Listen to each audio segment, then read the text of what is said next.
Previously on Oshi, Aqua finds the tape Ai leaves him and Ruby to know the true story about their dad.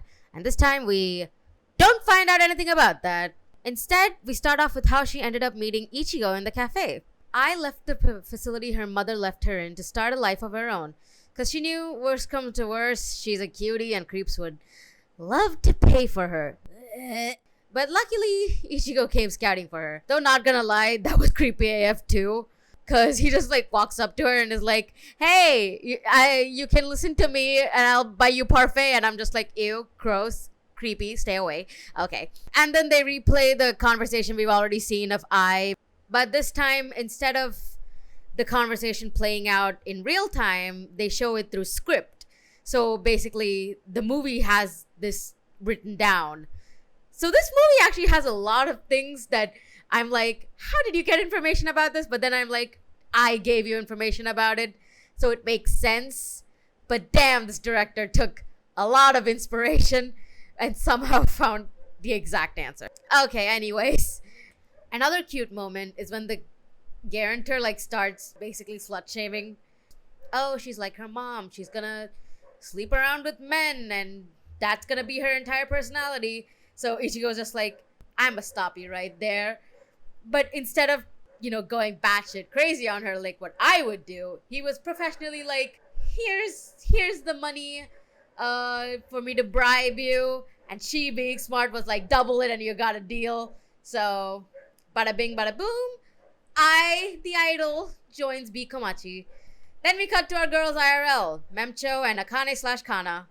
I couldn't really tell. I think it's Kana since we see Akane somewhere else after this, but the timelines aren't clear, so Anyways, doesn't matter. Point is, they're debating how much of the script is real, which is how I would debate about it, because I'm like, usually movies about people, they're like not usually that accurate, because a normal person's life is usually not that fun. Unless you have a particularly effed up life, your life's not gonna be that interesting. So M and A/K think it's 50%, but Ruby correctly guesses that it's 90% because she knows her mom the best. Winky face, no she doesn't. She knew her as a 10-year-old for 2 years. But literature magic, whatever, we don't give a crap. Then we cut to Best Boy Aqua, because it has been so long since I've read any of Hoshino. This is the first time I've seen Aqua in so long, and my god, I missed him. Did you know that my fish, which I named after him, died between the filming of the last reaction and this review? That sucked. I might have cried fiercely. You'll never know. Anywho, he met Ayumi Hoshino, Ai's actual mother. Now, I'm gonna be honest, no part of my body trusts this lady as far as I can throw her, and I doubt Aqua does either. I mean, her reason for abandoning her daughter was that, oh, the guy I wanted to marry wanted to date, heavy quotations, date, my 8-year-old, so I got jealous, so I decided to leave her in a facility so that I didn't repeat the cycle of jealousy. And I'm like, you should probably get rid of the guy who's a pedophile before getting rid of your daughter. That sucked. Also, a side note, doesn't facility sound so much worse than orphanage? Like, I'm a Goro Akechi fan, okay? I'm a Persona 5 fan. I know, I, at least on surface level, know how the Japanese Koseki system works and orphanage system works, and I'm like, man, calling it a facility feels like they're doing like experimentations and stuff on the kids, and I'm like, that's disgusting and I hate it. Moving on. Lady makes excuses like, I don't think I deserve to meet my grandchildren. Boo, fucking who. Aqua leaves, seeming a little too amicable. Like, my man could have blown up, and we don't get any of his inner monologue this entire episode. This entire episode is purely from other people's perspectives. We don't get his internal monologue. And I think that says a lot, because I think internally he's screaming. Like, Aqua definitely hates this lady, but just needs her for information. But because he can read people like a flippin' textbook, man. Except for his daughter, who wants to hold hands with him. That he can't read. Insert me knowing exactly what happens in the later chapters, dreading the later chapters. Anywho, Aqua meets best girl Akane outside, hence why I think it's Kana in the other scene. And her excuse for being there is, I'm a better spy than you, smile. And she reiterates that her main goal is to protect Aqua, which I respect. I want to protect Aqua too. That man's gonna kill himself one day, and he's gonna be happy doing it. She says that her analysis on Ayumi Hoshino came clean, but between her Aqua complex and Ayumi being sus in the last panel, I really don't trust it. So I think she's hiding some information from Aqua, and I think Aqua knows that too. And that's how chapter 131 ends.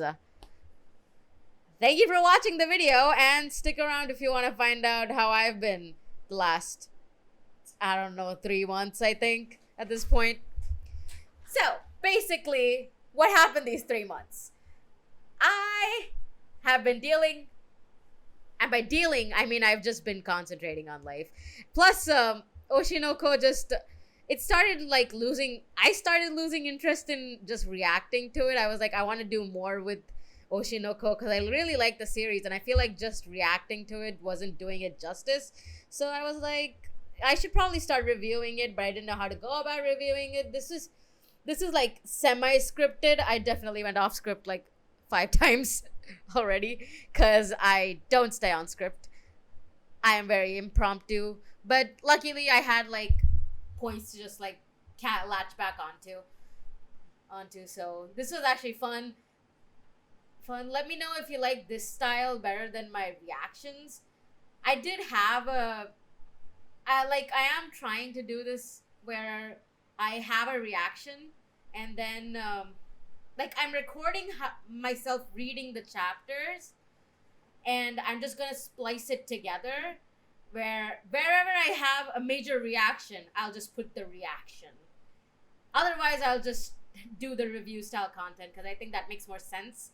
Because Oshinoko isn't like every chapter you're not expecting something be like drastic to happen, like something bombastic, like a huge reaction, except for probably the chapter that I was alluding to in the middle of this recording, where I know some stuff that's gonna happen in the future, and that sucks.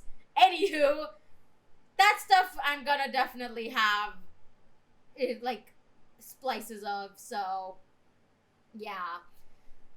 Anywho, I hope you like this video. I am planning on doing Oshinoko once a week, and Oshinoko is basically gonna be my project in between me editing my video game journey videos, because right now I'm playing through Final Fantasy VII Rebirth, and I'm in the last 2 chapters, and I refuse to continue playing it because I think I'm gonna get sad.